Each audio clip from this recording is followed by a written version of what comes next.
Subscribe to our YouTube channel and press the bell icon to get the latest updates. Plastics have reached the pinnacle of their existence. They're now offering active benefit to humanity during the COVID crisis thanks to their role as the primary material that personal protective equipment or PPE is made up of. Furthermore, single-use plastics specifically have surged in both use and subsequent demand because of their ability to be quickly and hygienically discarded as well as cheaply manufactured. But all this plastic that is being used and discarded by millions of people across various towns, across countries around the globe, the world now faces an unprecedented plastic disposal problem. PPE or personal protective equipment uses plastic in multiple ways and forms. Single-use plastic, SUP, is used in everything from masks, gloves, coveralls, hairnets, shoe covers, face shields, eye goggles, and much more. Single-use plastic in medicine is made up of polypropylene, a non-woven material, which is what makes up the white bag that we carry, which is often referred to as cloth bag but is actually plastic. That is polypropylene. The other kind of plastic that we see, of course, is polythene or polyethylene, polystyrene and polyvinyl chloride or PVC as well. Polypropylene is hardier and has a much higher melting point.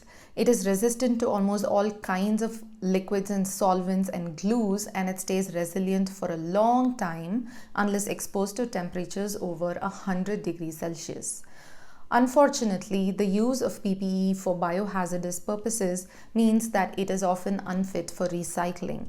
Medical plastic waste is handled with utmost care and is in fact most often incinerated for safe disposal.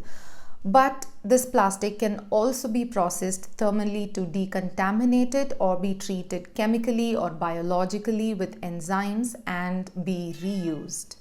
Plastics are also seeing a surge in places like malls and fast food chains, which had previously started to disavow single-use plastics. This inevitable demand stems from the more urgent and rightful fear of fomite or surface transmission. But interestingly, while fomite transmission itself is not believed to be as widely prevalent and frequent as droplet or airborne transmission, limited studies have shown that the SARS-CoV-2 virus actually persists longer on plastic and smoother surfaces like glass than on rough textured surfaces like paper or cloth. Plastic pollution in the ocean was first observed in the 60s when people started noticing that because the ocean is downstream to everything, ultimately everything ended up there. And this included plastic waste that was created on land. Today, there is over 200,000 tons of plastic floating on the ocean, according to researchers who study plankton. Plankton also floats in the same height as the region that plastic has now started to occupy. There are 5 regions of the world's oceans where there are floating patches of garbage which accumulate material because of ocean currents. The biggest of them is the Great Pacific Garbage Patch, which was discovered 30 years ago and covers 1.6 million square kilometers according to researchers from the Ocean Cleanup Project. The North Atlantic Garbage Patch is another big one that covers hundreds of square kilometers. In fact, it is estimated that 10% of all new plastic that is created each year ends up in the ocean. Plastics end up killing animals in a variety of ways. It kills directly. It kills marine mammals through entanglement in objects like fishing nets. It can also kill through ingestion, which is when birds and animals eat plastic thinking it's food. There have been many horrifying images and reports of whales as well as birds like seagulls that are stuffed with plastic but end up dying of starvation as their stomach is full but they get no nutrients from all the plastic. Nearly all marine animals ingest plastic because of the sheer range of sizes that plastic breaks up into. There is floating trash ranging in size from large tarps to styrofoam cups to cigarette butts to glitter, all eaten by creatures of various sizes. Additionally, all larger plastic also breaks up into smaller plastic and furthermore, and these are called microplastics. These tend to sink down to the ocean floor and settle there, killing even smaller life and then propagating up the food chain. Microplastics are found in the deepest of ocean trenches as well. And just like surface currents that create floating garbage hotspots, oceanographers estimate that deep sea currents could also create microplastic hotspots. 2020 was to be a landmark year for plastic pollution according to the World Economic Forum. Nations had declared plastic pollution a global crisis and the world was on a path to tackle it.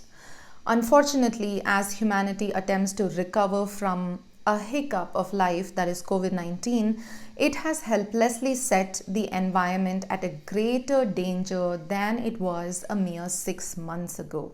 In the face of a lack of a sustainable, inexpensive alternative, plastic was and continues to be the most reliable and safe material for personal protection and PPE equipment. Plastics help keep medical supplies clean, it helps keep humans safe, allows for personal hygiene, and is most affordable. Plastics are also flexible and come in a variety of shapes and forms and satisfy all kinds of needs and uses. They are now being increasingly used in places where they were even banned before, such as the state of Tamil Nadu, which earlier had a ban on single-use plastic, which has since been lifted in the face of the pandemic.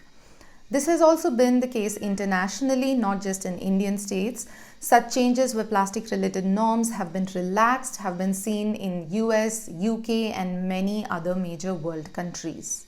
But economic uncertainties pose a bigger risk of another COVID wave, placing heavy burden on the recycling sector specifically. And this is on top of COVID already sparing no section of the economy, including the waste disposal sector. One of the many ways proposed to deal with this level of unprecedented waste is switching to a circular economy which eliminates waste through constant recycling of resources.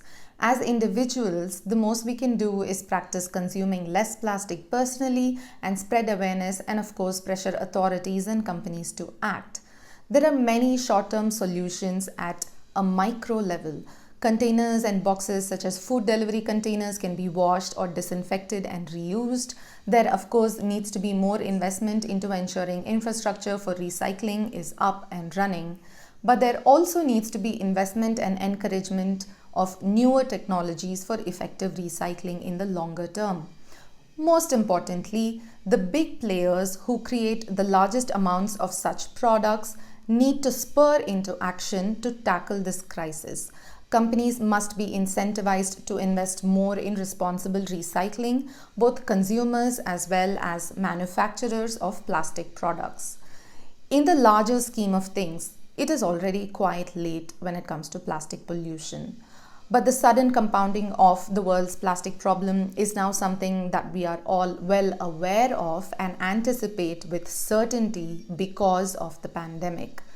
The earlier we act, the better it will be for us. If you like our science coverage, please consider contributing to The Print. You can find the link to do so at www.theprint.in/contribute. This is Sandhya Ramesh from Bengaluru for The Print.